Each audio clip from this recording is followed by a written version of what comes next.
Bonjour et bienvenue dans cette vidéo.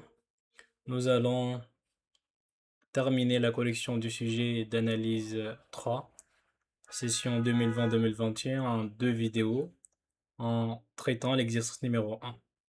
Voici l'énoncé de l'exercice numéro 1. Dans cette vidéo, nous allons traiter le grand A et dans la vidéo prochaine, on terminera avec grand B. En grand A, on nous donne une série de fonctions et on nous demande de calculer sa somme et de déterminer si cette série converge uniformément. Donc la première question nous demande de calculer la somme S de x de cette série de fonctions.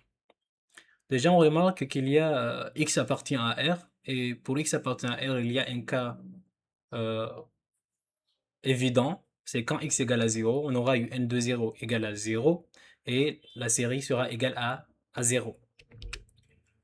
Par contre, pour x différent de 0, on a à faire, par définition, la somme d'une série, c'est la limite de la somme partielle. C'est la limite de la somme partielle. Et ici, si on regarde bien, on a affaire à une série géométrique. La somme partielle, c'est donc c'est la somme des n premiers termes d'une suite géométrique. Et donc, en posant q de x est égal à 1 sur 1 plus x carré, on peut réécrire la somme partielle comme somme n allant de 1 jusqu'à grand N de x carré fois q de x à la puissance n. Et par définition, c'est égal à la somme des n premiers termes est égal au premier terme. Donc le premier terme, ça sera x carré fois q de x à la puissance 1. Donc x carré fois q de x fois 1 moins la raison. La raison, c'est q de x. Exposant nombre des termes. Entre 1 jusqu'à n grand N, il y a il y a grand N termes. Donc 1 moins q de x à la puissance grand N sur 1 moins q de x.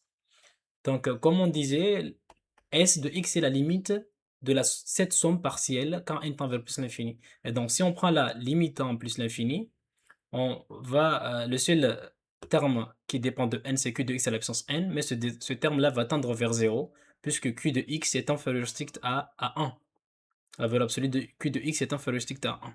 Donc, au final, on aura la limite de Sn de x sera égale à x carré fois q de x sur 1 moins q de x. En remplaçant la valeur de q de x, on aura x carré est égal on aura la limite de Sn est égale à x carré fois 1 sur 1 plus x carré sur 1 moins 1 sur 1 plus x carré. On multiplie le numérateur et le dénominateur par 1 plus x carré, on aura x carré sur 1 plus x carré moins 1, c'est-à-dire 1. Donc S de x est égal à 0 si x est égal à 0. S de x est égal à 1 si x est différent de 0. Maintenant, qu'en est-il de la convergence uniforme de cette série? On remarque que un de x est contenu en 0, par contre s de x n'est pas contenu en 0. En réalité, s de 0 égale à 0, par contre la limite à gauche ou bien à droite de 0 est égale à 1. Donc il n'y a pas de continuité de s n'est pas contenu en 0. Et par conséquent, la série ne converge pas uniformément sur R. Parce que s'il y avait convergence uniforme, alors le fait que un de x soit contenu en 0 entraînerait automatiquement que S de x est contenu en 0. Merci, on se retrouve dans la prochaine vidéo.